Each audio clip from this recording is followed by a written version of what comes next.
hi! I will cast abominable filth at you and make you vile and make you a spectacle. With those awesome, uplifting, Lin-Manuel Miranda-like words, we are on our way to discussing a film I really enjoy. This is Frame Rate. It's the show where we rate frames. And I'm Michael Swaim, and I'm not alone. Who's with me, as usual? I'm with him, and my name is Abe Epperson, and I'm the co-host of Frame Rate. Thank you for wearing the shirt that says with him, with the arrow pointing to the left. I really appreciate it. You got it. And yeah, to discuss a film with a lot to unpack, we've got someone who's great at unpacking. Please introduce yourself, very special guest. It is Jason Pargin, and I have to begin with a disclaimer.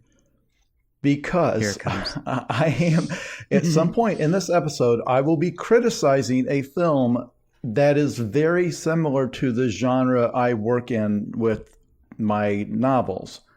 And I will be saying some negative things about it. I love this movie, but it would be a boring podcast if we just talked about how much we love it. So, because I am on this appearance as part of the publicity tour, because as you know, I'm an extremely famous author and have a book out called If This Book Exists, You're in the Wrong Universe. It is one of the sequels to John Dies at the End. That is also a movie if you just want to watch the movie, but it is in roughly the same genre. It is sci-fi horror about regular people taking on a threat they actually never fully understand. So when I criticize this movie, I am not saying that my work is better, because you'd be very tempted to say, well, who are you? Who are you to criticize Jordan Peele, who is a master, and you're just some guy? That is a professional analyzer of pop culture, though. I think that's who you are to criticize. You know what I mean? Any art you feel like. But yes, anyway. Okay. Yeah. Well, that was the caveat. Yeah. Do you want to do the usual pre-plug? I mean, you are here on a publicity tour. I don't want to rob you of that.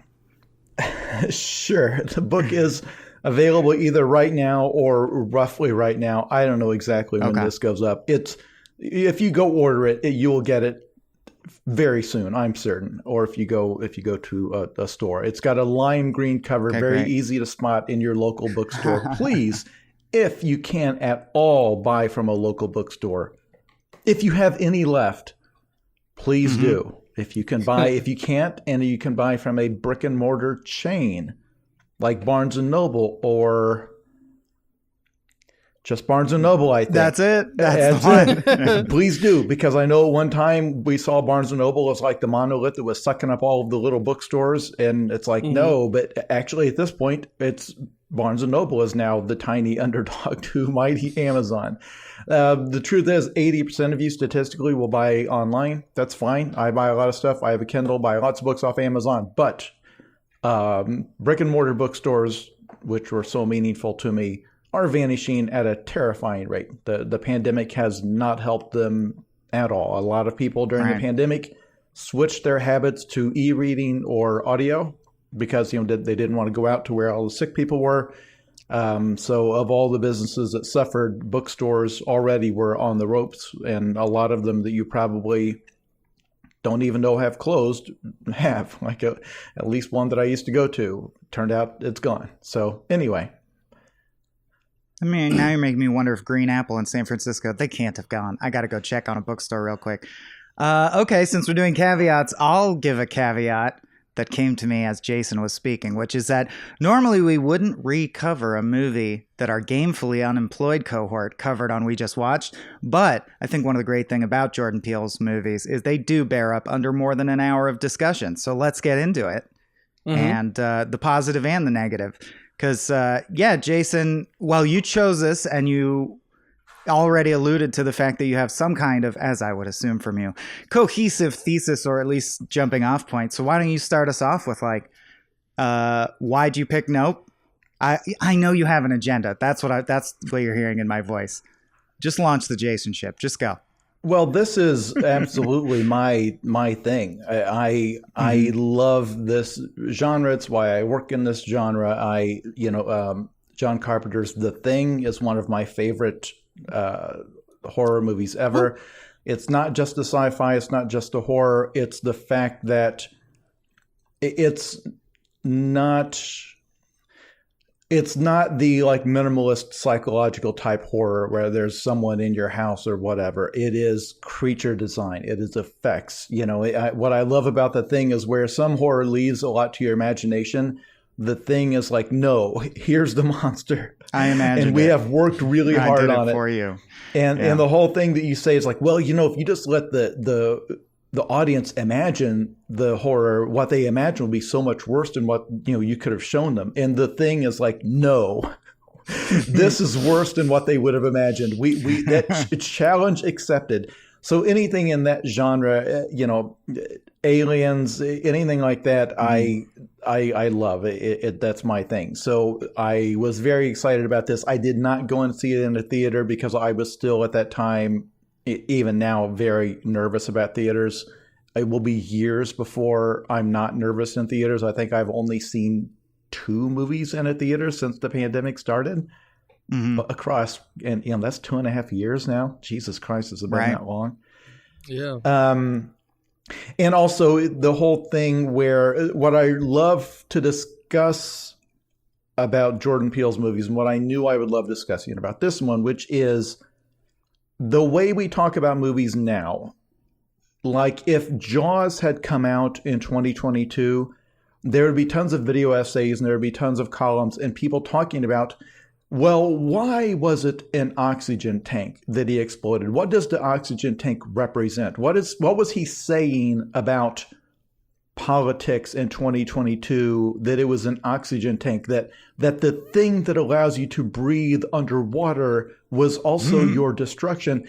And of course, that was just a cool thing they came up with. You know, the ending is different in Jaws, the novel. It was just a cool cinematic climax. It didn't symbolize anything. You know, the story is what it is. It's man versus nature. So here, knowing the background of the other films that Jordan Peele has made, because Get Out really brought that back in a big way. I feel like Get Out was so fresh at the time because it was reintroducing us to something that is old hat, you know, like the zombies represent mindless consumerism or what have you. But it had been a while, it felt like, when Get Out landed, of like, all the things mean something. So yeah, you're always expecting that from Jordan Peele, right?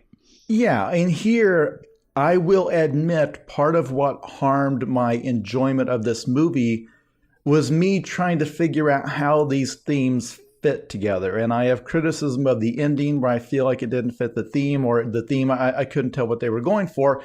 But at some point, I think you would be right to say, well, why doesn't he have a right to just tell an adventure? Like clearly there's stuff going on here. Clearly there's things about the gaze of the audience and that kind of thing. There's themes of Hollywood and the machine and that sort of thing, and taming nature.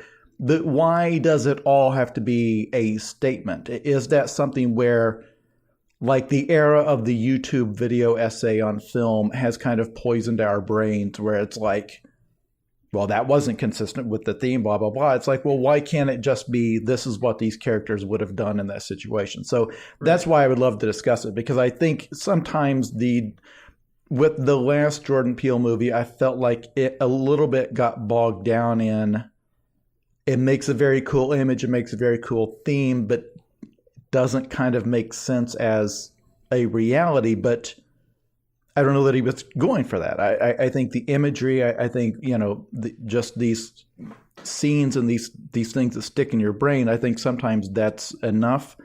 So anyway, there's a lot to unpack. You're talking about us, yes, specifically with that. Where like the logistics of how that works shares some of that issue is what you're pointing out. Yeah. Where it's clear that there's like themes and things going on there, but when you sit down and try to unpack, well, how would that even work? What would the logistics be of them surviving in this alternate? It's like, well, that's not what he's going for, you know? And so I think same thing here. I think a lot of what I have problems with is me assuming he's going for something, and that's not necessarily fair. It's not necessarily a fair way to look at a piece of art. Like Green Room is just Nazis are bad. And it's not like, oh, his hand was cut because of the blah, blah, blah. I really think that I try to, when I'm analyzing that aspect of a film, for me, it comes down to the expectations that the film itself sets up. Because I do but you're right that we live in the real world, and Jordan Peele. So that also has to do with legacy and being pigeonholed, right? And building on success and becoming known for a certain thing, like Dylan switching to electric and everyone getting pissed off, even though it's fine to play an electric guitar in and of itself.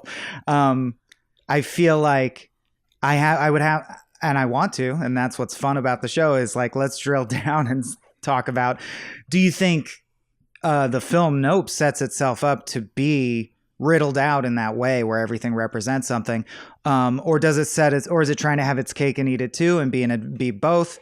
Because I feel like even if Jordan Peele hadn't made, well, that's not true. So knowing that Jordan Peele made Get Out and Us, and knowing that this is in his like genre of films where everything is symbolic, I do think I by reflex did what Jason said. Like I analyzed the symbolism down to a detail level, whereas it really does work as a tone poem about, like, I still feel that even if I had not seen Get Out and Us, I would come away going, well, it was about Hollywood and exploitation, but that's different than getting down to the point of, I have notes like, is the cartoon cowboy the thing that destroys it at the end? Because is that like the cartoony homogenization of things like Marvel and the MCU ruining film? But it's like, it's probably just the Jaws thing. It's probably just how he thought to wrap it up. But I do think the film itself invites you to at least think at like under the skin to the level of themes. For example, if we weren't talking about the way Hollywood exploits animals, children, and black folks, I think all those are themes. If we weren't and women, excludes women. If we weren't talking about all those things, then it would make no sense that Stephen Yeun has a whole side plot where he witnessed this horrible chimp massacre. That would feel tacked on. But because he's a child actor, those flashbacks feel earned, and at the same time set up a system where I'm like, okay, so stuff means stuff. So this is an essay. So I should imbibe it as an essay. And I do think the film kind of asks you to do that. Abe, you ain't peeped yet. No, I agree entirely, and I think that it's an interesting issue to walk into a film and with the pedigree of, they talked about it a lot with Tarantino, the expectation of violence and the expectation of one-upping itself. M. Night Shyamalan was kind of next, of course, gotta have the twist, right? Everyone's kind of got like something which is funny, and about this movie, everyone has a spectacle, and that spectacle is designed to have an expectation. And I think that this movie is really trying to talk about two things when it boils down to it. I think that, and I'll talk about the symbolism when it comes up again, but like he's talking about in this movie, in an industry that monetizes spectacle, and that there's a human response to spectacle that just comes naturally from being human. And Peele hates our human agreement with both of those relationships. And he's just picking them apart. And I think that that's exactly what he is doing, is he's commenting on a larger system, but he's also commenting exactly on what we're talking about, which is why like the aliens in this movie have been dubbed like the viewers, and there's many other nods to it. But like ultimately, I think that this conversation that we've approached with like, what's the expectation of a Peele movie? I think is entirely what he wants people to be asking about the movies that he's making. I think it's a very smart move. Like, Jason, do you feel beholden? Are there certain elements? Because, for example, a lot of your novels will contain thought experiments, horror-flavored thought experiments. Do you feel now that that's a key ingredient of the John Dies at the End series? Do you feel trapped by the need to include stuff like that? Or does it feel like reskinning, you know what I mean? Reinventing the beat? I think that everyone who's ever written anything, they want to adhere it to something in the real world, but that at some point it stops. So, for example, like George Lucas talked about Star Wars as a Vietnam metaphor, but only to a point. Like if you sit down and say, okay, well, then who's the Death Star? You blew up the Death Star. You want to blow up the United States? It's like, well, no, it's more You feel something when you watch it on the screen because it relates to something in the real world, but it's not a one-to-one PSA about politics. It's just you feel this primal connection of the farm boy against the advanced tech empire, of faith against the godless cold machine. It's these basic human things. I mentioned aliens earlier. The way the aliens attack you clearly taps into primal fears of sexual assault. Being forced to carry the offspring of a hostile being or attacker. But if you start then picking apart the plot, it's like, well, okay, so then what does the queen represent? Or why does she, she destroys the eggs of the queen? How is that? It's like, well, the way the aliens attack, the primal thing you feel in your gut is based on it tapping into a real fear in the real world. But once you start breaking it down to this granular level, it's like, well, so the Marines going and, it's like, well, who does that planet belong to? The humans settled it, but then the aliens came after. So who? It's like, it's not a one-to-one thing. So like in my case, there's clearly part of the core thing that pervades these books, and part of the humor is that you have these largely uneducated, mostly unemployed people in their 20s in a very small town, and they have all of the anxiety that comes with that. They're in a place where there's no hope economically. There's no jobs. The cost of living prohibits them from moving to a city. They're in a nebulous place in their life. And then when they encounter the unknown, it's very easy to see that and compare it to the same anxiety anybody in a small town feels when they are at the mercy of forces they don't understand, they don't control, and it feels overwhelming. And so the tension you feel is because it taps into something you've seen or you felt in the real world. But if you break my books down into, it's like, this monster where, it's like a big giant creature made of dicks. What does that represent? It's like, well, no, it's just a weird thing I thought of. So in terms of like wanting to have your cake and eat it too, I think we're all like that, because it's like, I want you to acknowledge how smart I was being and tying this into something that's real. But at some point, I want to be able to arbitrarily draw a line and say, no, they killed it this way because mechanically, the way the plot was set up, that was the only weapon they had available to them. The shotgun doesn't represent anything.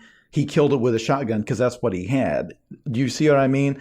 So I think every single director could sit down and watch YouTube video essays about their own movies. And at some point in that essay, they would chuckle, because it's like, the purple curtains are just what we had in the prop department. They don't represent royalty. They're purple because that's what we had.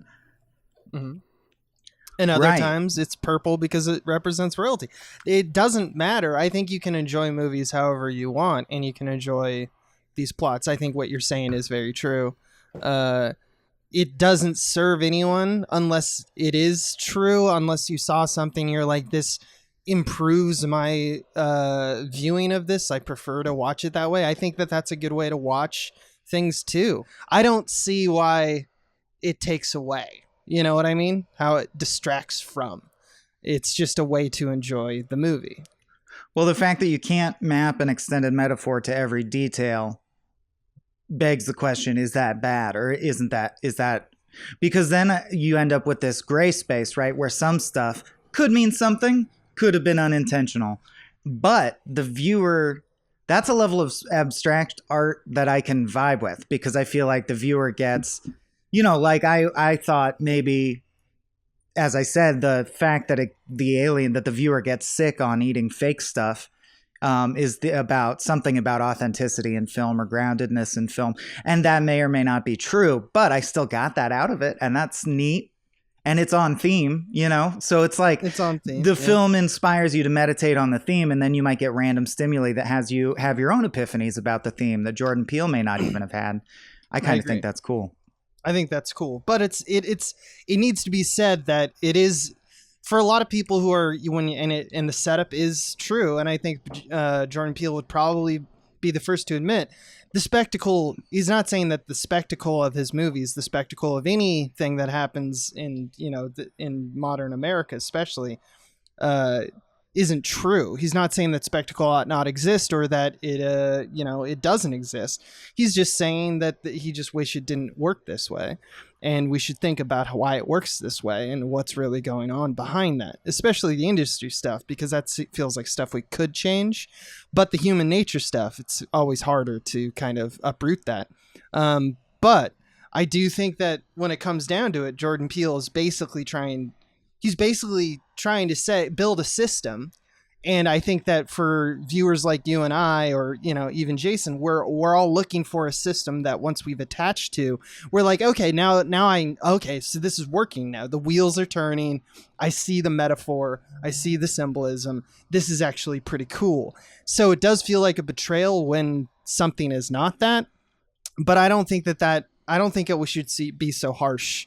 As long as there's a system that is built to a certain extent, I think that's the enjoyment itself. I think that once you get to a certain point, you don't need to follow the rules, and you can just, like you were saying, sometimes it can just be a shotgun or whatever he has, nearby. And so the system, the symbolism, all that stuff can kind of go away, and that's fine too. Now, is this my excuse for, I think we should probably get into the specifics of what makes, for Jason, what makes Nope a letdown, because that's kind of how you started. Is it what specifically about the ending gives you pause or confusion? There are multiple themes here, it seems like, that I love all of it. To be clear, again, this is a thing where I'm going to spend 80% of my talking criticizing the movie that I love. I think this is a masterfully crafted, acted, shot piece of film. Unique creature design, and I'm actively rooting for everything about these actors to be in more stuff, for him to make more and bigger movies, for more movies in this, my favorite genre of high quality. So it is ridiculous for the only thing I say publicly to be a bunch of criticisms, but I enjoy criticizing the things I love more than I enjoy crapping on garbage. Because the fact is, he's giving me something to chew on. That's what's so great. Exactly. A lot of horror, especially lower budget, ghost type horror that became popular the last several years of the Paranormal Activity or the Conjuring variety, where it's always a wet old woman is the monster for some reason. There's not much to chew on there. It's all the same. It's not really saying anything. The worst indictment is to say nothing about it at all. Or to say, it was boring. Mediocrity. Yeah. So, it was fine. Here, the first theme that I love that makes this unique, and there's so much about this that's unique, is one, the running theme of training an animal and the limits of how you can do that. You can only do it so much. That your opening and of course scene, it makes OJ perfectly suited for the monumental task at hand, right? Only he could train an alien. Yeah, because there's the opening scene is at the set in the past of this sitcom where is it a chimpanzee? Am I about to say the wrong primate? Yeah. No, I think it's a chimp. Goes crazy chimpanzee and kills several people, which anyone who has listened to Joe Rogan knows that the primates are incredibly strong and you do not want to fight one. That's a favorite subject he brings up a lot. Oh, I thought you meant he was just a living example of a strong, angry. On his show, he's obsessed with the idea of how face strong off. Chimpanzees and gorillas are. They're made of muscle, and so it goes When wild. animals attack. Kills a bunch of people when a balloon startles it. And then the child version of Stephen Yeun's character, he's a child actor in the past. He is saved by basically blind chance. He's almost face to face with this animal, and he looks off and he sees a shoe that has landed in a strange way. It's perpendicular. It's landed on its heel. Yep. And I guess because he's looking at that, he doesn't make eye contact with the chimpanzee, and that's what saves his life, because they established that staring them down is what makes them fly into rage because you're challenging them. Yeah. And then one of the next early scenes you see is, the main characters are horse trainers for Hollywood, which is apparently and maybe this is true in real life, that is an industry that is disappearing because so many productions are going to CGI animals because, of course, that's safer for the animals, safer for the Potentially people. more humane, right? And in many cases, probably at this point, even less expensive. So it's clearly they're part of a dying profession. And the very first thing you see is a horse misbehaving on set. It kicks somebody because they didn't obey the strict rules he gave. So establishing that he knows everything there is to know about how to train these animals, he's an expert. But the main thing he understands is that there is a limit to how much you can train nature. They're not.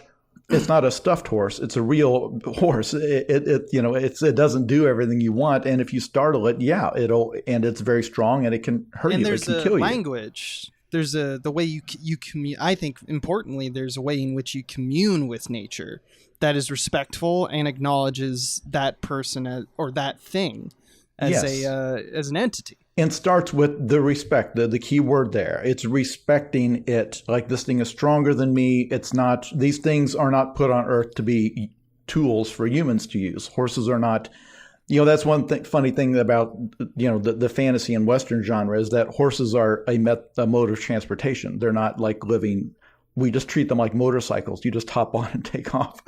Right. And so that theme, if it had just been about that, is great, because the way he has to eventually, the way he's uniquely suited to handle this creature after it has killed people that have failed to learn this lesson is that he does respect it as its own thing, and he trains it based on observing its rules, observing its behavior, and then operating within the limits of that. And so the idea that the way they survive it or defeat it is by that's all great. But then there's this totally separate and seemingly totally unrelated running theme about the nature of audiences and the modern desire to just document our lives and document everything, and that everything is done for an audience, to the point that they name the creature the viewer, which, if you're obsessed with like trying to find the symbolism in a film, you're like, oh, okay, so the creature is the audience.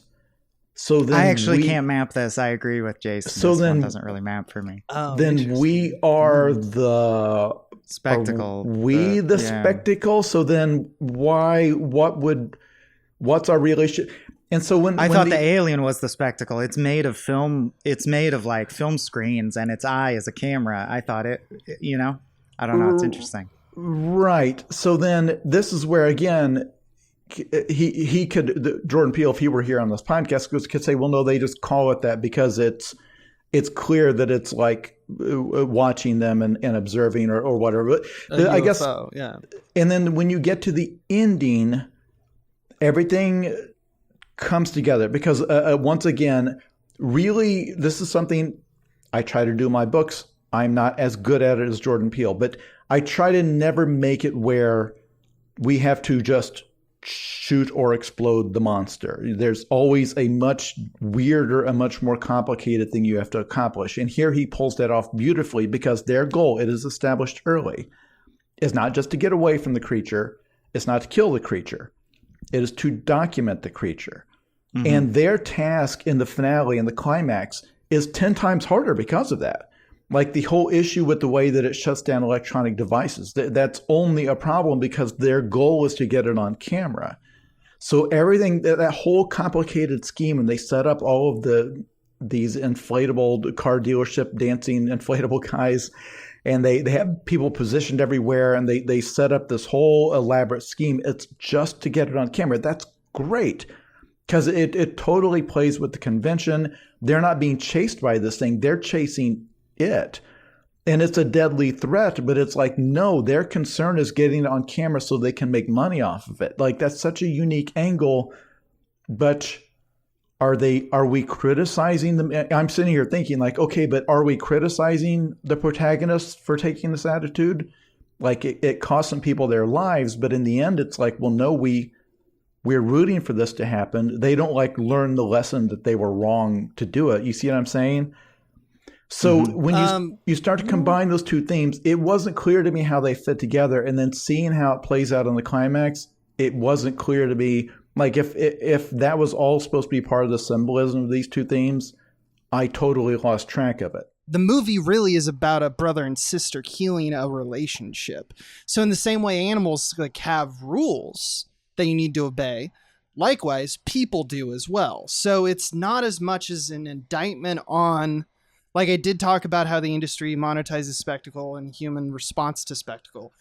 With that second part, which seems to not relate for you guys, I think that what Peele's trying to say is that when we look at like Emerald's character, the brother and sister are OJ and Emerald, right? OJ is like quiet and responsible. Emerald is really I think it's cast and crew. I think she's cast and he's crew. They all have this want, right? Ricky wants to be friends and perform with the aliens. Emerald wants to photograph it and benefit financially. Angel wants to just know more about it. But with OJ, it's like they're all coming from this part of grief and this fissure that kind of comes from the grief of something left by their father, which is why they named the alien Jean Jacket. Emerald was deprived of Jean Jacket, who was horse she thought would be hers. It soured her on the whole like ranch deal, right? She was excluded from the industry. Yeah. Left her a bit distrustful of her father specifically. I think we're meant to believe that this is profound in her childhood and set her on a path of like rebellion against everything, because there's this feeling she doesn't show up or take responsibility. We see her constantly spinning her side projects and acting unprofessional, much to the chagrin of OJ, who has begun to follow in the footsteps of his father, like in terms of like demeanor. He acts like him and a duty to the ranch. In the end, though, Emerald like basically takes up the mantle of ownership and puts everything under one thing and sees it through, and while staying with the ranch, that helps kind of heal her relationship with OJ. So if that's like the grief part, if that's like what we're talking about, Emerald and OJ have to find a way to see eye to eye. It's that kind of conversation, much like a conversation with a chimpanzee or a horse, that it's not some insane obsession. And that's something that could be interpreted. I think there's this ... that happens at the end of the movie, which is, okay, they got the photo and the thing's like, I think dead, you know, although there's a whole other thing where he talks about like, he's talked about like all of the interpretations of the monster developed from like jellyfish and, you know, like aquatic animals. And some of them, when they don't really die, they just go back to like an embryonic state. But you can infer they could interpret this wrongly. They could continue to do the spectacle thing and make so much money about it to make they could it can become their lives. Essentially, they could become Ricky, right? Well, you don't think they will profit off of the photo that she got? I think they are going to go on Oprah and whatnot. I think the Oprah shot. Yeah, I think that that's what I love about it, is that it's the Oprah shot is a little bit sabotaged because the thing exists. It's dead. Right, the now. body's there now. It's on the ground. It's basically just bragging rights that we got the shot. That we did what we set out to. We were there. We were in history. Yeah. We saved our own lives, and we like essentially stopped the murder of horses. So when it comes down to he murdered a lot of the horses before they figured without it out. him knowing it. That was Ricky's thing. But like, yeah, when it comes down to it, you have this complicated thinking about the interaction with like nature and its power.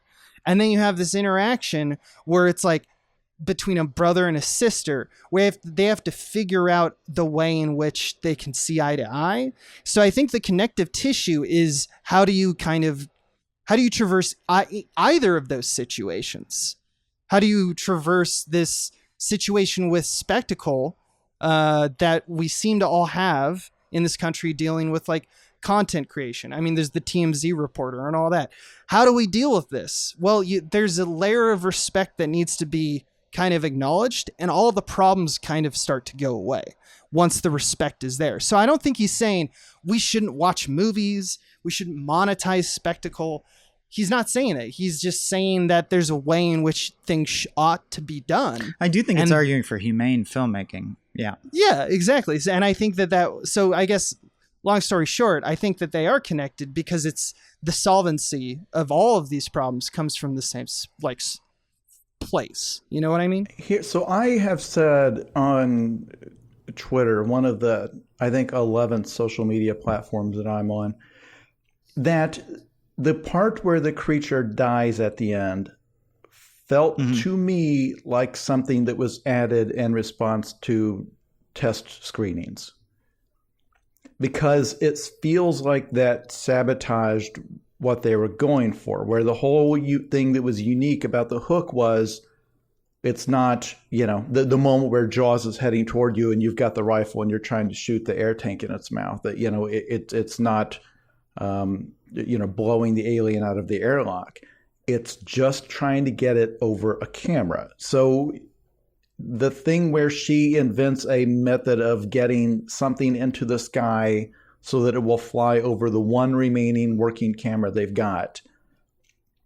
It's like, and then she captures it on film, and that's your hero moment.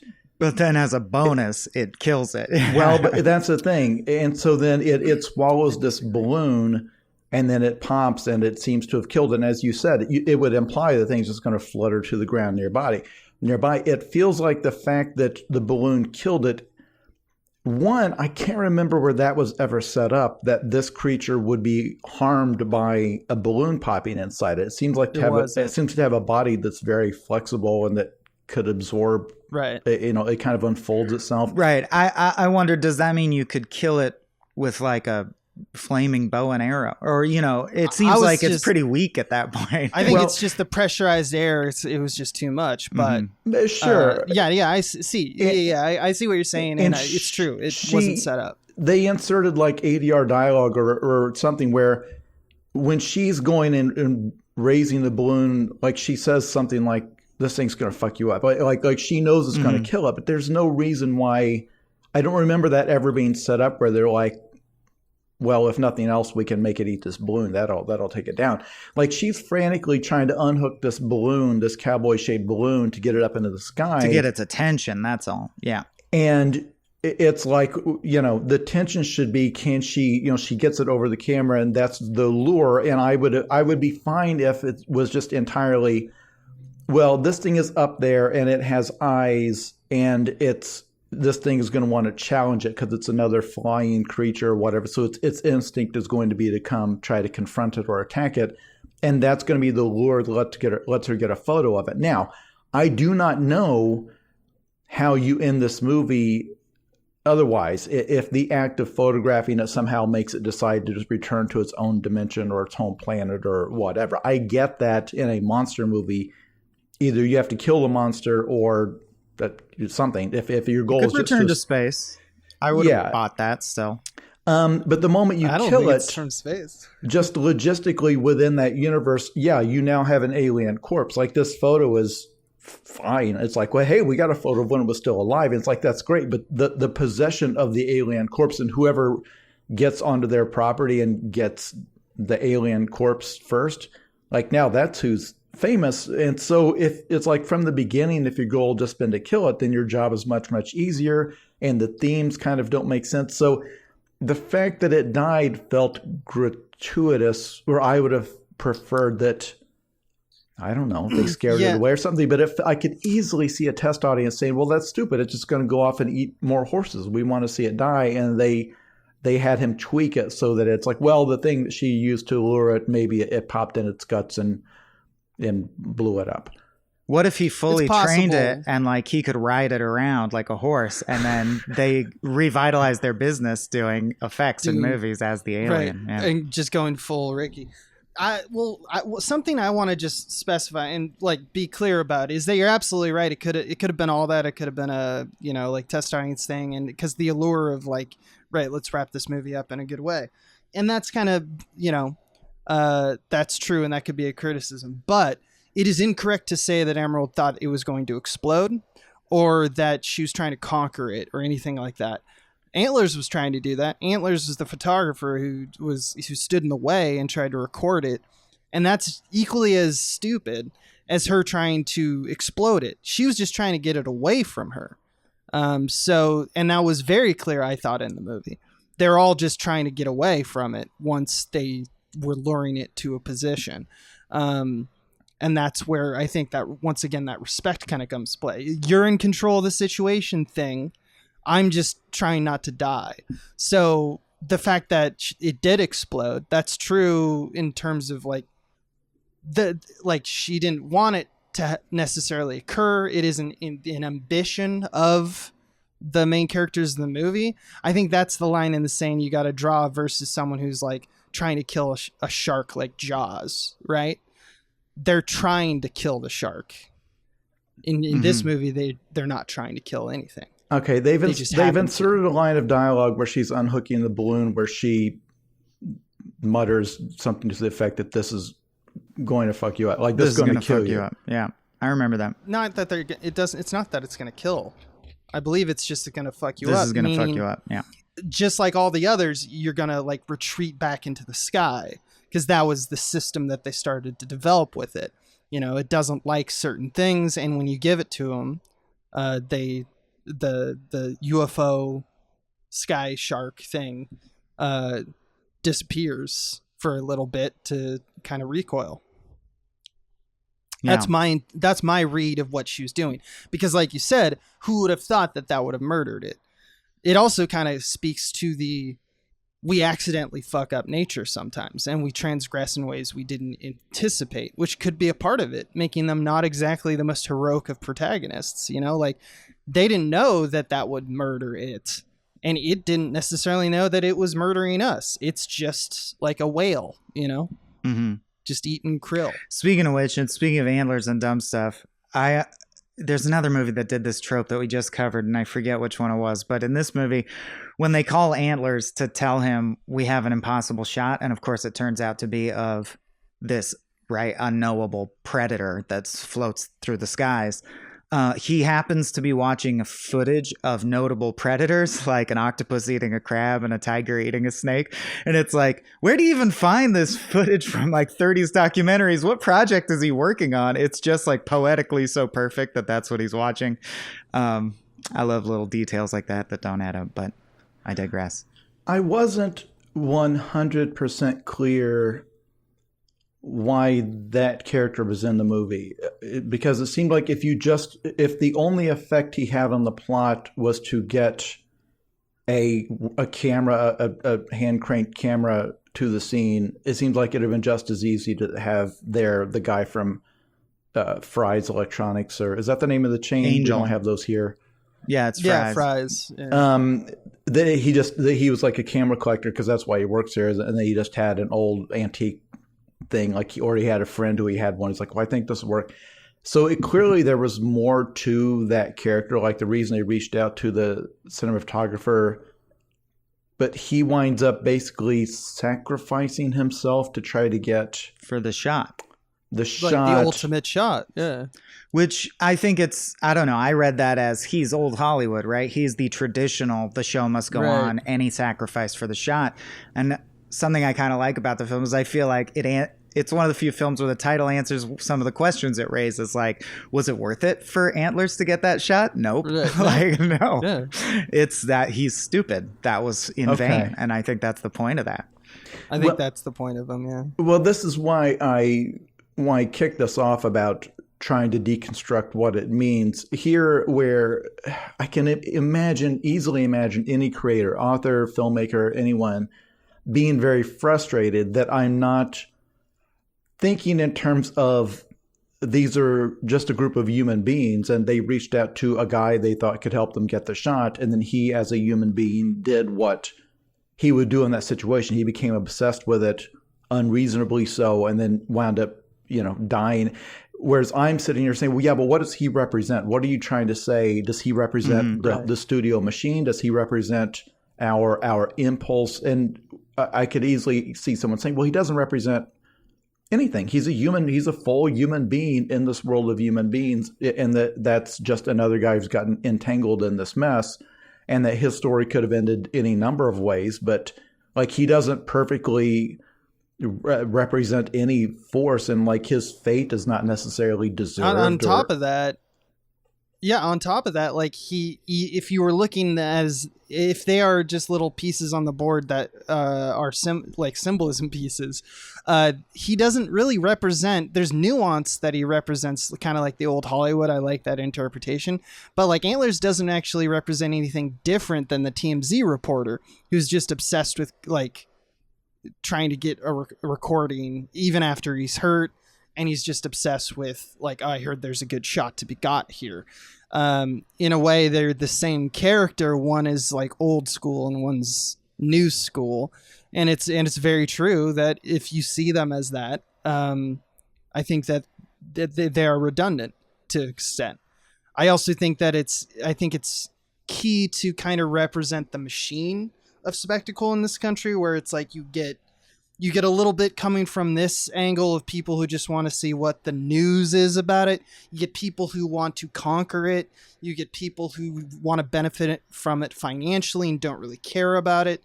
And you get people who want to know more about it. With the art. And they're all different forms of disrespect and conquering. I think that's the key. Or taking, capturing. The TMZ reporter is... That's a great example, because I've seen people on YouTube and on Twitter and elsewhere, because he rides onto the scene on a motorcycle and he's wearing like a mirrored helmet. Right. And in fact, very similar to the mirrored sphere you see in the horse. The Spook the Horse early on. And it feels like there's extreme intentionality there over the choice. It feels like a political cartoon, honestly. It feels very clear. Yeah. Yeah, and it's like, well, so I can see people trying to break down, like, well, so is it supposed to be that he's reflecting the world back to us, or the only thing, like, he has no soul because all he knows how to do is like show the world to other people, or all he cares about is capturing. You see what I'm saying? Because the whole, like, I love as a plot, I love that complication that this person's racing onto the scene. And it's a problem because, one, he's endangering himself, but also they don't want someone else getting the shot first. Right. And that's great. Like they're facing a giant flying carnivorous alien monster. And the primary challenge of the scene, like you, the audience, are sitting there with dread in your stomach, like, oh no, this guy's going to get the shot first. And it's like, that's hilarious. That is masterful filmmaking for someone who has an eye toward comedy and comedy beats that come along at perfect moments. It's great because there's an element of the ridiculous there. Because ultimately, sympathy for the TMZ. Yeah, he is doing the same thing they're doing. It's just that they're competing. You know, his intentions are exactly as impure as theirs. They make it clear from the start. Their goal is to get a huge paycheck and to go on Oprah.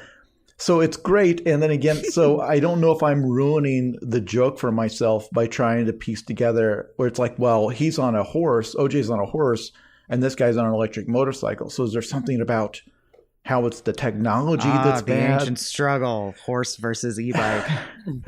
Or is that just for plot convenience, that the reason he got stopped was because this thing kills electricity and he has not taken the time to observe the creature and train it and understand its tendencies. And then the fact that it can turn off electronic devices is part of OJ understanding it, studying it, respecting it, you know, and that this guy doesn't want to do that. He just wants to exploit it. And so if an e-bike loses power due to like a malfunction, does it just suddenly violently flip forward? I got to imagine that it would slow to a stop, right? Yeah. Right. I hope that's what they do when the battery runs down. They just eject you. There's no way. They eject you like a Looney Tune. Yeah.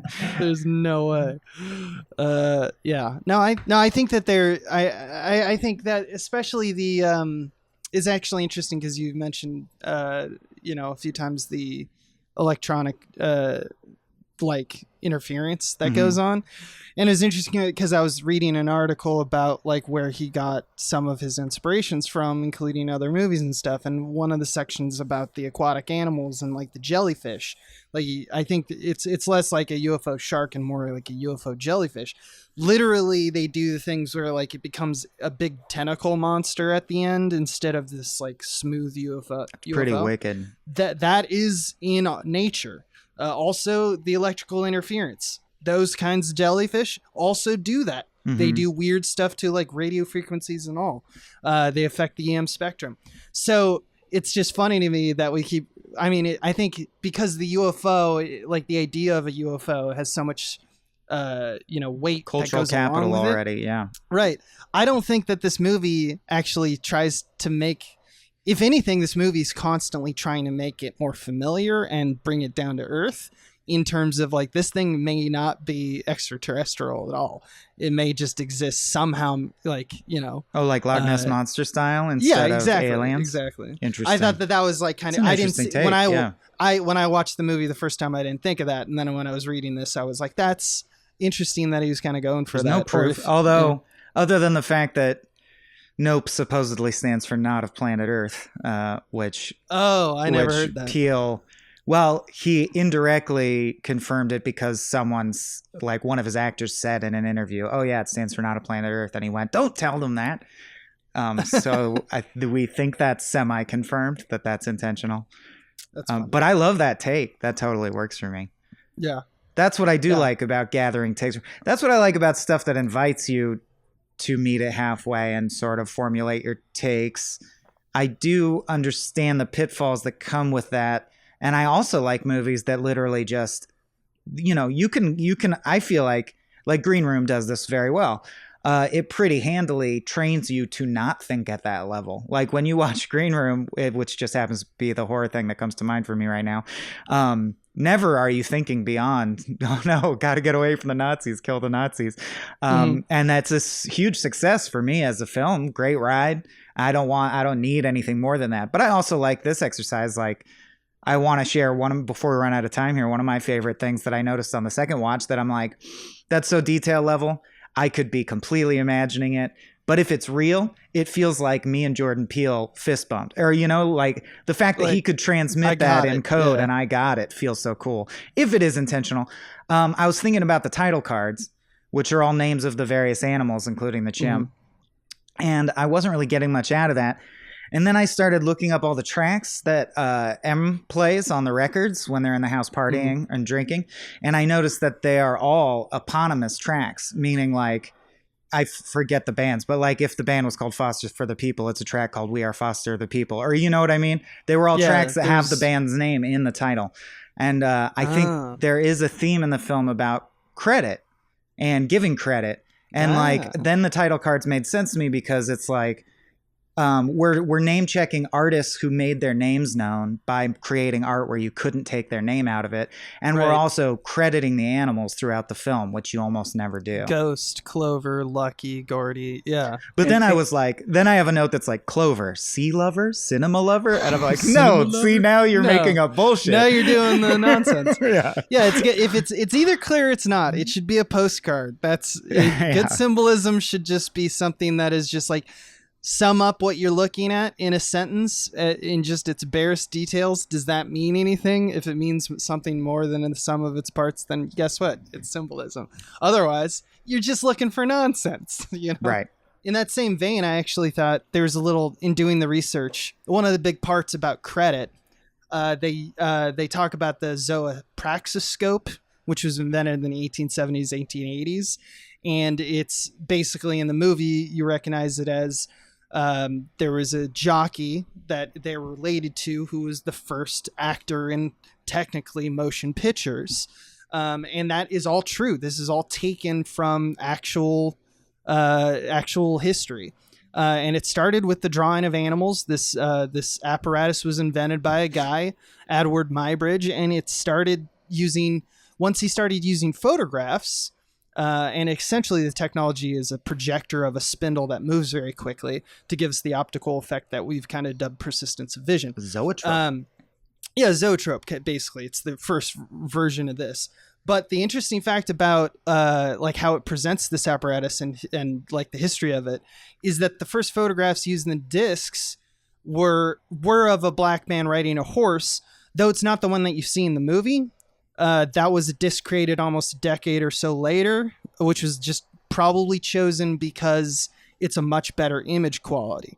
But if you look even deeper, the one that predated all of them is still an outline of man on a horse, and it's clearly a black man and a horse. and it almost looks animated, and it just wouldn't look good in the movie, you know. But it's just how the photography was kind of limited in its infancy. But more importantly, when the sides and discs were like sold and they were dispersed, and you know, and it was like, here it is, there wasn't any credits lists. Only years later were names even attached to it, and the research is basically shoddy at best. What's interesting is that an internet sleuth found that one of the guy's name was probably Gilbert Daum, because he was the jockey, and it's in the clip known as The Horse in Motion. Mm-hmm. And this is the earliest disc, but that was more based around, they knew that guy was at that farm. It was the Stanford farm of, you know, the guy who eventually went on to make Stanford University. Anyway, there's no proof that he was the man riding the Tycoon's horse.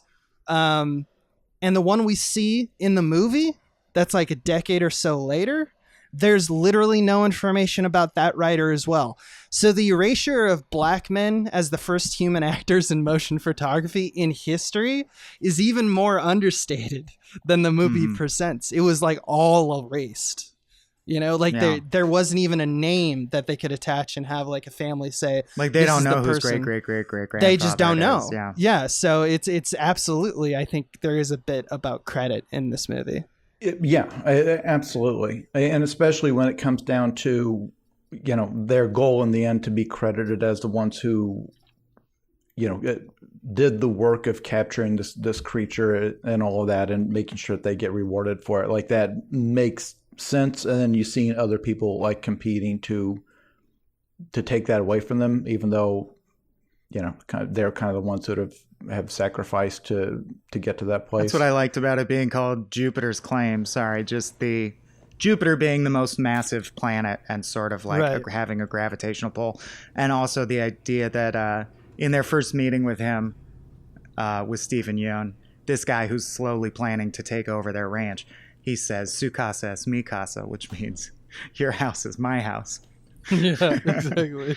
But yeah, it's Jason, funny. To be clear, we could do an entire separate episode about all of the little touches like that, not just in the dialogue, but in the set dressing and the costumes. Everything feels intentional. I cannot express how much love and care went into this movie, and then how almost comical it is for me to complain that I didn't perfectly understand symbols, because there are so many images that stick in your mind forever, like the house drenched in the blood, and this thing sailing across the sky with the sound of people screaming inside it, because you can hear them, because the thing itself is almost translucent. It's almost ephemeral. Like it's this very.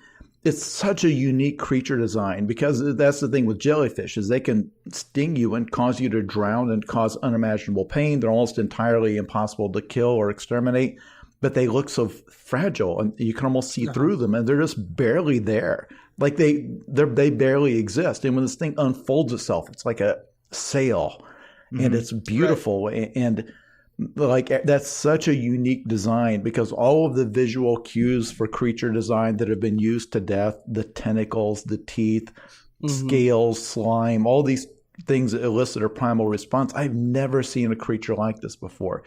To see a truly unique creature design in 2022 is like magical. This film should win Oscars just on that alone. So much went into this, where he could have settled for something. He could have just made it a UFO movie. He could have gone for so many different things, and at every step tries a little bit harder, adds a little bit more for you to think about, to discuss, to chew on. It's all wonderful. So when I complain that I didn't get something, there's a real good chance that it is literally just me. That said, there are two big things I don't get. All right, Dr. Movie, tee him up. Yeah. One is Stephen Yeun's character. Now, I thought am I stupid? I thought his name was like Jupe or something like that. Like, what's the character's his name is Ricky Park. He's the Jupe, I think, is because nickname. That's the name, the Jupiter's Claim theme park, and I think they I guess he got known as Jupe as well. Okay. Or no, you know what? Was that his name in? Was that that might have been his name, the character's name in Gordy's in the show, who's coming to dinner or whatever the hell it was called. Yeah, yeah, it was like Gordy's home. Playground, Gordy's home. Yeah, so maybe his name was Jupe in that, but yeah, Ricky Park was his character's name. Okay, yeah. So I didn't necessarily get this whole movie starts with him and his experience as a child and coming face to face with nature and animal that's out of control that these people on this TV show, this crappy sitcom set, thought they could control, and it turned out their control was an illusion, and it goes wild and kills a bunch of people, and then they coldly gun it down, even though it's just a startled animal. Like, it's not a murder. It got freaked out, and it turned out that this thing they thought they had trained, they talk about it later. They're like, we don't work with live chimpanzees on film sets anymore because they can't be trained. It was always just an illusion. Then he turns around, and it's not that he's the antagonist of the movie. Like, that's not fair to him, but he almost plays that role in the sense that in every Western, you often have like the rich rancher who's trying to buy up the land from the struggling farmer or the struggling rancher next door or whatever. And he clearly doesn't value the animals as anything other. Like, he's literally using the horses as bait, right? Mm-hmm. Just to draw in this thing for a smattering of people. He has like 37 people in his audience. Which incidentally, he's apparently been doing for 6 months. And yet the news that there's really UFOs has not gotten out. Like, it's not common knowledge, but okay. Well, see, I thought this was the first time he did it in front of an audience. I thought he was saying that he had spent 6 months feeding horses to the thing. Well, I could be. That was kind of what I've only seen it they made once. A big spectacle out of it. Yeah, they put out flyers. They made a big spectacle out of it. I think that's the new show. He thought he was, kind of in the same way that he was kind of like fist bumping the chimp. I think he was trying to, I'm going to feed you a horse so you're like calm near me. Like, he was doing what he thought his version of training. Training. Yeah, exactly. Okay. So, because I didn't get and again, it's not that he has to symbolize some force in Hollywood. I didn't get why this is almost like his villain backstory or whatever, because it's like he doesn't have any respect for the animals beyond this is just there's something to be exploited to make me rich to sell tickets. And it's like, why would him seeing that as a child, it seems like he would arrive at the opposite conclusion, because the whole deal is like, he's basically using his fame as the kid who was on set when the monkey went crazy, right, to remain famous as an adult. Like, there's memorabilia. Isn't he selling like little stuffed versions of Gordy? And he makes his kids wear costumes that look like Gordy's. He's clearly still processing the trauma, which I think, of course, is about the commodification of child actors too, right? Like, okay. And gamefully, they talk about this a lot on the episode, but like, there should never have been allowed to be a child with a chimp in an enclosure for your stupid sitcom, and we chew up and spit out child actors, or at least I agree with them that that's a big part of his reason for existence. But you're right, that makes him more of a symbol than a well-rounded character. Yeah, well, I was going to say there was in it for me, and it all comes from that like kind of that shot of that ballet shoe that is like that impossible kind of thing that you go, and like, then he has that on display in the same angle in his office. Right. What does that mean? I didn't get that. Here's the thing is that I thought that there was like a religious experience for him where he was like the chosen one who survived. Like, so to me, he really internalized this trauma as a way in which he's like, I can commune with beasts. I can commune and settle, the violence. There's something about me that calms them. That's why I am the one to like take advantage Introduce of this. Aliens to people. So that was my interpretation of that, is that he believed his own kind of, like royalty in that moment, even though it was just random happenstance that you survived, just like that ballet shoe. Just, I don't know, it just fell that way. That makes perfect sense now that you explain it, because it's that kind of survivorship bias that people don't understand, where if they were the only one off the boat that sank, they think it's because they did something magical, when it's just like, well, no, statistically somebody Someone was did. probably going to get off. And the same thing with so many wealthy people who they've got this Right. can't miss, plan for success. And it's like, well, I get up every day at 4 a.m. and I take an ice bath. And the ice bath clears my mind of the negative toxins. And then I That's eat why nothing. I'm rich. Right. It's like, Yeah. this is why I'm a billionaire. It's It's like, well, no, actually, you're a billionaire because of all the people investing at the time you were investing. You happened to pick right and they picked wrong. And you happened to, you kept doubling down on that win. But statistically, somebody was going to be right. You just happened to back the right horse by chance. And now you have fooled yourself into thinking, I got skills. I'm magic. I'm Yeah. the master of the universe. I am Scott Adams. And also just the nature of humans as a species, our assumption that we, that the earth and all of its creatures were given to us as tools to use, because after all, why else would we be at the top of the food chain? It's like, well, you're at the top of the food chain because a lot of things landed in your favor, including the environment changing in a way that killed the dinosaurs, that kind of thing. But from our point of view, once we're here, it's like, oh no, this was all made for us. Yeah. Jen just did this yesterday. Jen was saying maybe there is some kind of intelligence, because what are the odds that the Earth would be the perfect distance from the sun, and all these factors would be right that we're here? And I'm like, it's the other way around. Those factors happen to happen, and that's why we're here. It doesn't mean that we're here for a reason. You know what I mean? Like, some planet had to be in the right distance from the sun and have life develop. It's just odds, man. The universe is that large. It really is. You don't know that there's not like Lord Goldilocks in the sky. I don't know, but that's my thought on it. Yeah.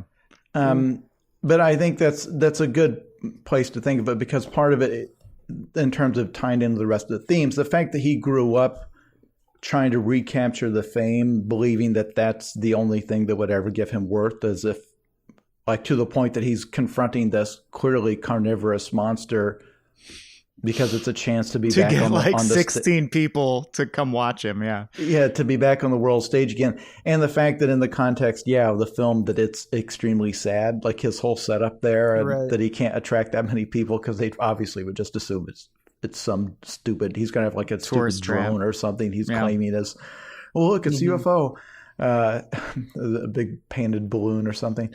And so it's all very like depressing, because he's in the middle of nowhere. He's clearly not like getting super rich off this, and clearly is, clinging to the past. He's built a creepy secret room with all of his artifacts from the worst show. Day in his life. Yeah. I guess my whole thing was, when I was watching, is like, I don't get why this guy is a villain considering what he's been through, but what you said makes sense, that it's more about like the lessons, him taking the wrong lessons from this I think trauma. It's the wrong lessons, and the reason he's a villain is because, I mean, he's killing horses. Like he doesn't have any kind of barrier between what he should do and what makes him money. So the other I think that's what separates him from OJ, and even by the end of the film, but not at the beginning of the film, Emerald. The other thing I didn't get was something that we touched on earlier that seems to be a key piece of symbolism, and seems to be placed as symbolism, like in the way the camera lingers on it and the way the characters linger on it, which is the whole don't look it in the eye type thing, where the horse saw the reflection and so saw what it thought were eyes staring it down, and it went crazy. And then obviously, I could see if it was just a Chekhov's gun that they set so that later on in the climax, they use that as a way to like draw the creature, and then a way to freeze the creature in place or whatever, with putting eyes on it. But in terms of the symbolism, we talked about the helmet of the motorcycle guy from TMZ. I didn't get what it was, if that's saying something beyond that, if it's saying something about being afraid of seeing yourself in reflection, or being afraid of perceiving yourself is what makes us want to just see everything through a camera or something like that. I didn't get what that was saying, if it was saying anything at all like that. Or seeing your reality reflected in film, but why would that drive you crazy? Abe, I think fix it for us. I don't know. No, I don't. I mean, like, that's an interesting question.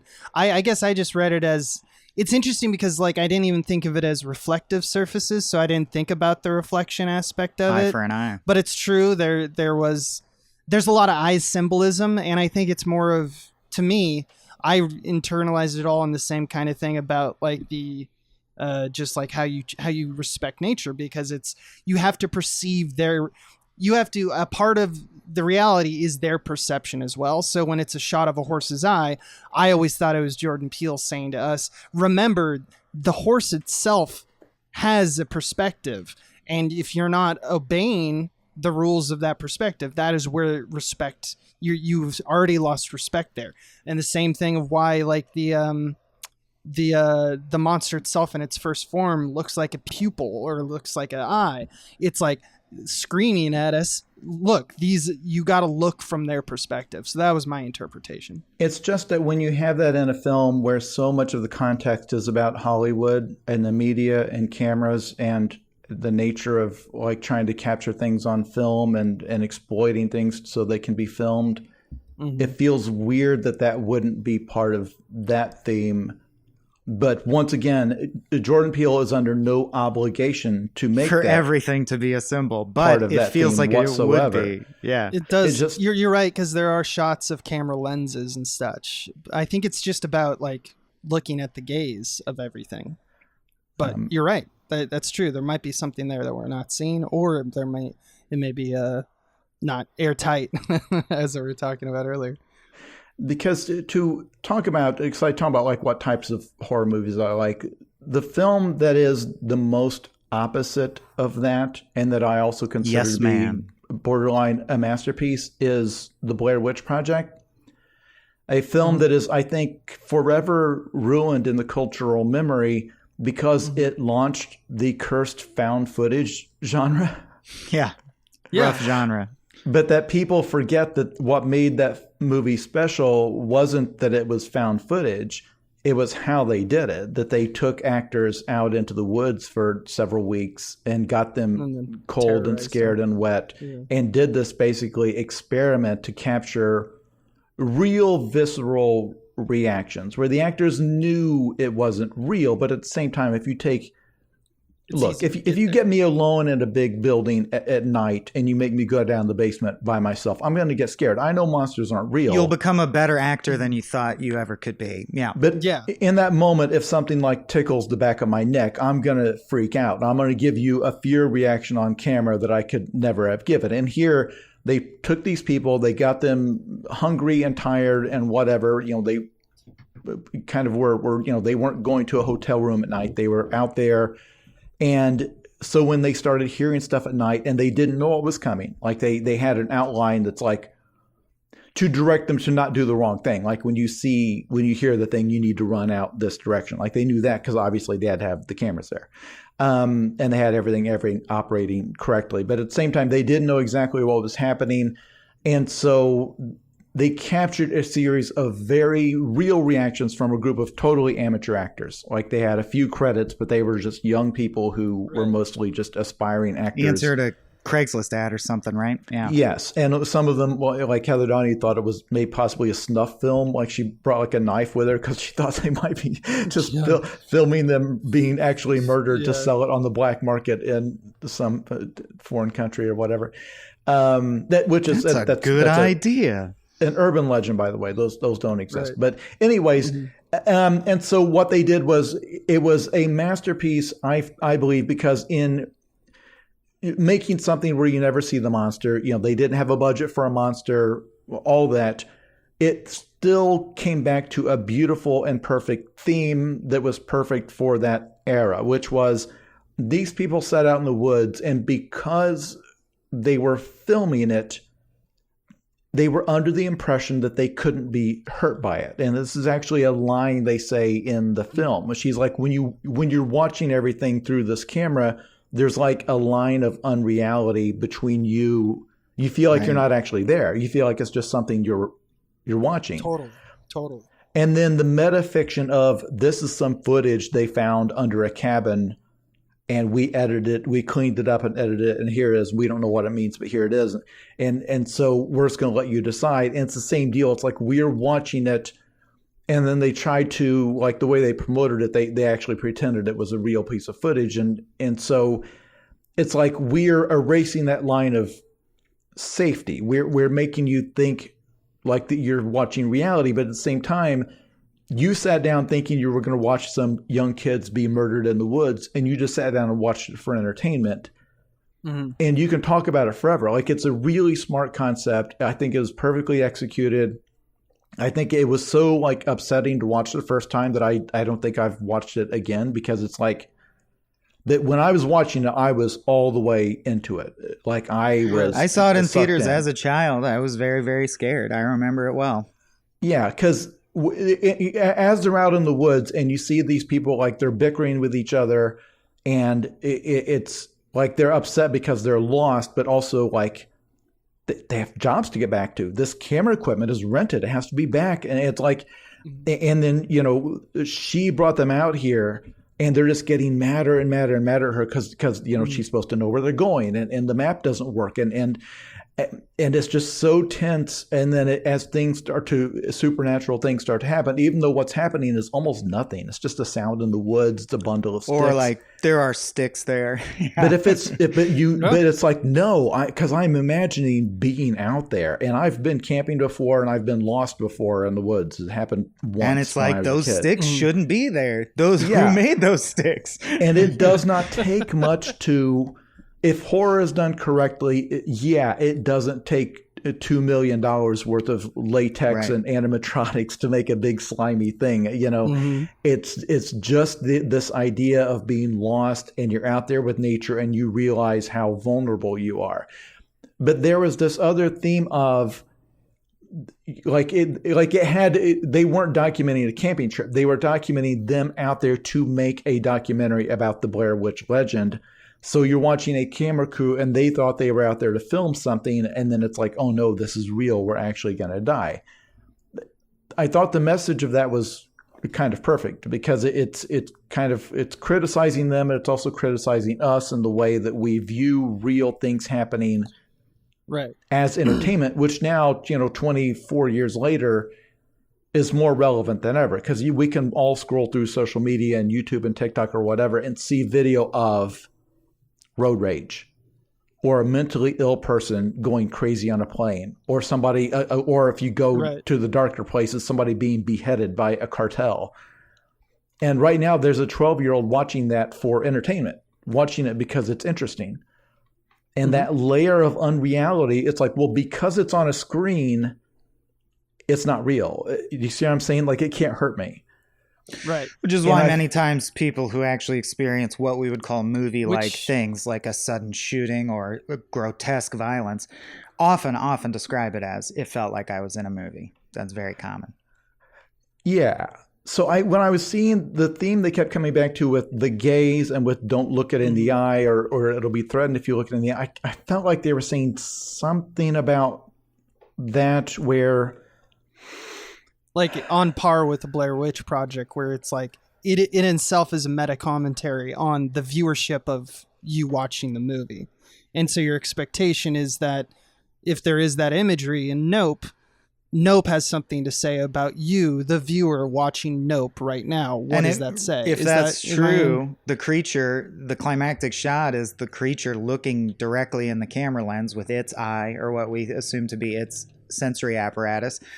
So there's a moment in the climax where you, the viewer, are staring the viewer in the eye. So isn't that a reflection in its own way? Like, the movie does that to you. It shoves an eye in your eye.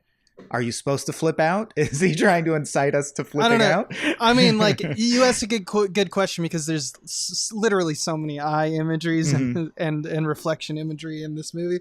But I just want to mention, I don't know if it's its eye as much as it's like eat hole and poop hole. You think it's its cloaca? Like, maybe it could be all three. But yeah, I do think that there is an expectation if I'm still waiting for verification from Jason, if that's what you're trying to say, or that's why you mentioned Blair Witch Project. I guess the connection was Stephen Yeun's character, that he never once thought that the creature would attack him. Because it's Never like, well, no, to him. it's part of the show. Why would it attack? It's like, no, I've got my audience here, and we're going to lure the creature down with it. We're going to use a horse for bait. But the concept that he was in danger, or that his audience was in danger, it's like, no, because we're watching it, it's not real. Do you see what I mean? Yeah. So it's like that was the thing, that was the respect that OJ gave it, where it's like, no, you just have to not look at it. But then like the guy, the TMZ guy on the motorcycle, it's like, not once did he think he could be hurt. It's like, no, this thing exists for me to photograph it and make a film of it, and for other people's entertainment. I'm not. It like introduces this unreality, or this feeling of, I don't know, invulnerability or something that, I don't know. It felt like there was a similar theme where it's just like there's this belief that, I guess you see it. There's natural disasters with people in a tsunami, and you see video of the survivors in the middle of it, and it's like, wait, they stopped to film it. And I'm glad they did. I'm glad stuff gets documented, but it's like, Jesus Christ, the water was blasting away the houses around them, and they stopped and filmed it with their phone. And the fact that that's their instinct, and that would probably be my instinct too. It's really interesting, because it's true they survived because we have their video, but you wonder how many people died with their phone in their hand, trying to give themselves a temporary illusion of safety. Yeah. I think with Antlers and TMZ, well, the motivation is different subtly. I think that they're both analogs for that exact reason. Looking through a camera, you think you're invulnerable for some weird reason because it's detachment from reality. I think that the movie does have that to say. I don't think that the movie...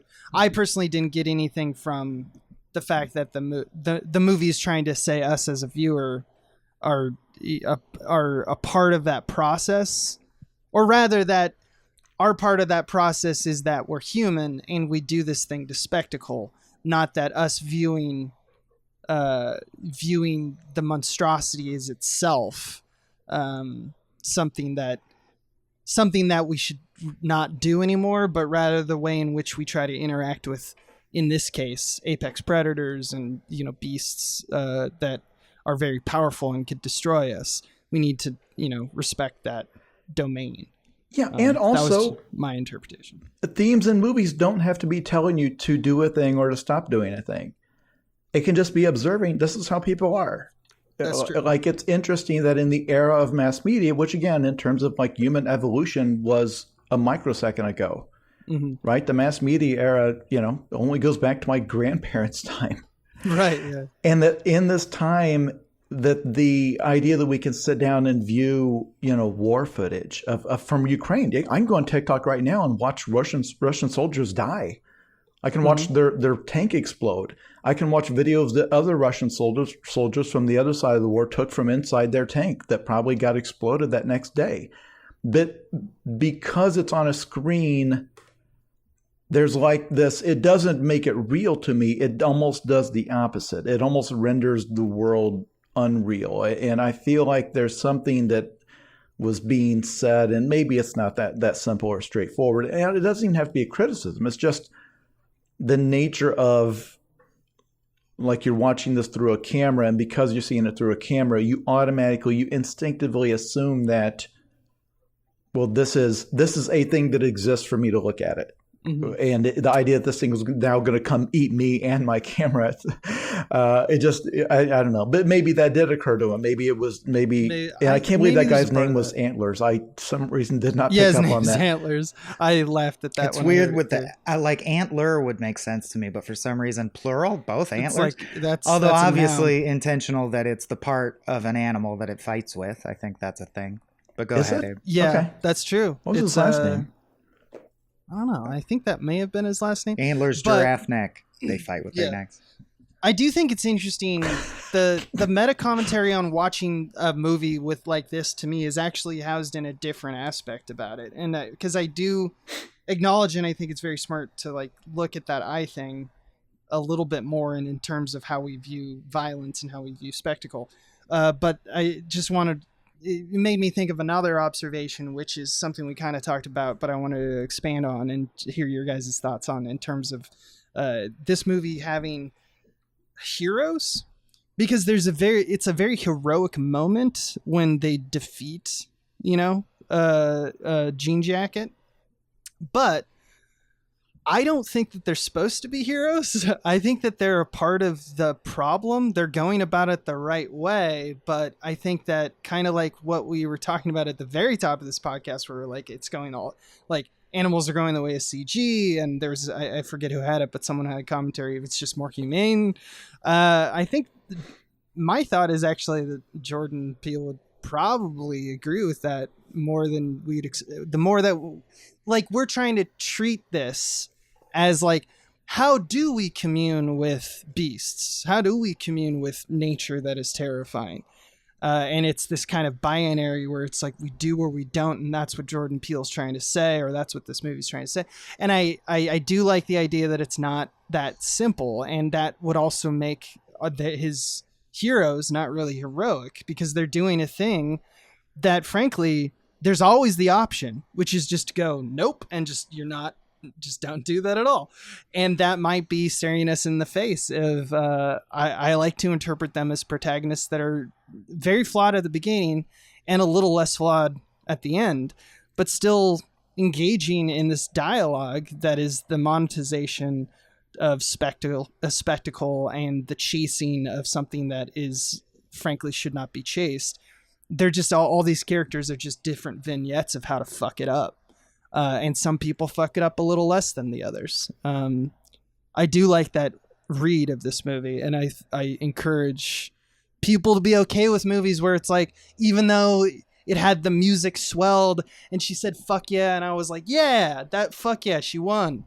But what did she win? And also like, I'm glad she's alive, and that's probably the farthest extent that we can go with that, because like, really, is she going to be different now? Is Emerald going to be less about her? Like, is she going to be more about duty? Is she going to be more about the side hustle? What are we saying about the side hustle? Is she self-involved, or does she actually care about her brother now?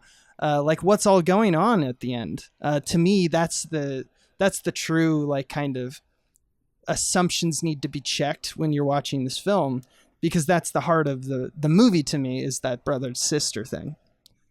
So that's just one thing that I thought of while you were talking. I think that's dead on, because there's multiple times when they make it extremely clear they're not. It's similar to what the TV show Better Call Saul does, where it makes it extremely clear that Jimmy/Saul, he's not desperate. He doesn't have to do what he's doing. He's making a choice. Like it's not, he's not in a Walter White situation where he finds out he has cancer and has to raise the money to pay for his medical bills. He's doing well already, but he chooses to go into this life because he wants to be doing better. He wants to be, he's got all these insecurity issues. And it's the same thing here. Like, they have multiple chances to get away. They have multiple chances where they could pick up the phone and call somebody from a nearby university and say, hey, I think we've got an unknown species here. Like, you could even like conceal the UFO-ness of it. And just say afraid something's killing horses or something. Yeah, or something like or if you wanted to get the military involved, say, hey, we think we've got like some sort of an aircraft that looks like it's ISIS. Yeah, and it's killing our horses. We think it's a drone from pick your enemy country. It's from Russia. We got a Russian drone here. Like, there's ways they could have gotten authorities on the scene to. They just put it in a folder and they just say another person called us about ISIS, right? About their neighbor. But the film could have gone through with a very minor rewrite. You could have put them in a situation where they physically can't escape. like where they physically can't go anywhere, or where and they chose to stay underground. Yeah, and they absolutely make it clear. Like they have a conversation in a kitchen. It's like no, it's like because at some point an entire stadium full of people get eaten, and it's like okay, well we tried, we got to go get away, and it's OJ says no, we don't have the shot yet. It's like we're and that is very much. It's not, again, a film doesn't have to be criticizing or praising people. It can simply be saying these people exist in a system. They need money. Their economic future it's either they have to slowly sell off this land that has been their birthright for however many years, or totally retrain themselves for something else. Like they just don't have a lot of hope right now. And they're in, as you said, they're still grieving all of that. Everything that they thought their future was going to be is not going to be. They've just gotten fired from a project, and it's clear that that's what the future looks like. They are people existing in a system, and what they do is totally understandable. You don't have to praise them for it, or you don't have to necessarily agree or say, well, that's what I would have done in that situation. But the film, like all good films, does a good job of making it clear why they made the decision they made, just as Breaking Bad makes it clear why Walter White did what he did. It does not say you too should sell meth if you get a large medical bill. It says this guy in this situation with his attitude about how his life turned out and feels like he's not gotten the credit he deserves, feels like he's missed out on all of the opportunities he should have had, and then suddenly gets this kick in the balls that he's got lung cancer and only 2 years left to live. Yeah, you can see how this guy would just break. Bad. Exactly. And again, you don't have to agree with it. It's the same thing here. Like what they do in terms of, I can definitely see once those people have been eaten and all that, it's like it becomes like a sunk cost. It's like, well, we can't turn back now. Like, no, we're getting the shot. Like we've come this far. Yeah. We're getting our Oprah shot, and that's that. If you want to leave, you can leave, but I'm getting the shot, like one way or the other. And when they made that choice, like I didn't find it baffling. They had established like there's a reason they've decided to do it. And this is where anything that's like a commentary about society, it doesn't have to be rich people good, poor people bad, whatever. And it doesn't have to be, even if it's a case where you have, a black filmmaker with a black cast, it doesn't have to specifically be racism bad. Like he gives himself the ability to go beyond that. And there's more nuance than that.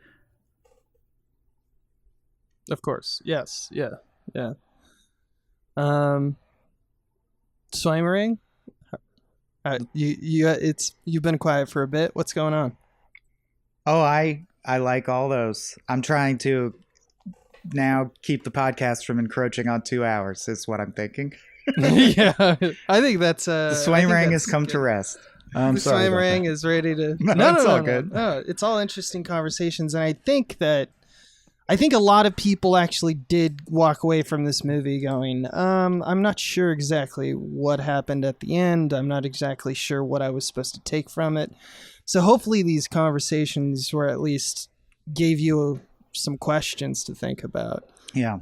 As far as just a movie watching experience, yeah. The only part that felt in the moment tacked onto me was I thought Angel was a little conveniently rushed into the picture. Right. But that's about it. I really enjoyed it. More the second time. Yeah, and a movie that you can sit down and talk about because we could talk about this for much, much longer if we if we thought the audience would be patient with it. Watch is a treasure. Like any film that you can sit down and take apart like this is a filmmaker that has put a lot of thought into it. He was not cranking out product. It was not just a star vehicle to make Chris Pratt look good in a role. It was something that had a lot of thought, a lot of care, a lot of imagination. I look forward to his next movie. I'm glad he made it. My criticisms are all just minor. The fact that I have these criticisms instead of the criticisms I would have, about something that was just a piece of garbage says everything. This is in many ways a movie way smarter than me. I'm happy to say that. 3 for 3 on incredible titles too. Get Out, Us, Nope. so punchy. Yeah. Love it. Yeah. Also, I just researched his first name was Antlers. Mm-hmm. His name's What's his last Antlers name? Holst. Antlers Holst. What a great character Anyway. name. Holst, What who a great name. composed the planets. Jupiter's a planet. It's got to be intentional. Nah, let's get out of here. We got it. We did the movie. Jason, it's been so long, people have probably forgotten who you are and what you're all about. Care to let them know where they can find your new book? The new book should be available wherever books are sold, including an audio ebook. Title is If This Book Exists, You're in the Wrong Universe. All of my novels have stupid titles. If you want to hear more from me several times a day, my name is Jason Pargin, Pargin. Type that name into any social media Whatever you're platform looking at. except Yeah. for Snapchat, I guess. I'm not on there. And whatever new ones they've invented in the last couple months. Like I think there's one called Clubhouse or Telegram, Telescope, maybe. I don't know. But I have a TikTok, I have a Twitter, I have an Instagram, Facebook, a Goodreads account, a Substack, Yeah. and several others that I just don't remember at the end of a show. I have too many. It's most of my life is maintaining those. Buy his book. Well, we have two things. Twitter, I'm at Swaim_Corp. Abe's at Abe the Mighty, one word. And a Patreon, patreon.com/smallbeans, where you can join the community, join us for Monday movie nights, and check out some of our exclusive behind the paywall podcasts like Spiel Boys and Star Trek The Next Futurama. So check that out if you haven't already. Thanks again, Jason. Thanks for taking the time, man. It was a great conversation, man. Really Always stimulating. A joy to have Good you. material. Good pick. Yep. Until next time. This has been a Small Beans endeavor. We're a bunch of pals who make podcasts, sketches, music, web series, and movies. The beans always have new ideas percolating, so make sure to check us out at patreon.com/smallbeans. That's patreon.com/smallbeans, where you can browse all of our current and past content, see what we've got planned in the future, and learn how your support can help the small beans grow into huge, giant monster beans. If you enjoyed this content module, please like, rate, subscribe, or tell a friend about us. We love you!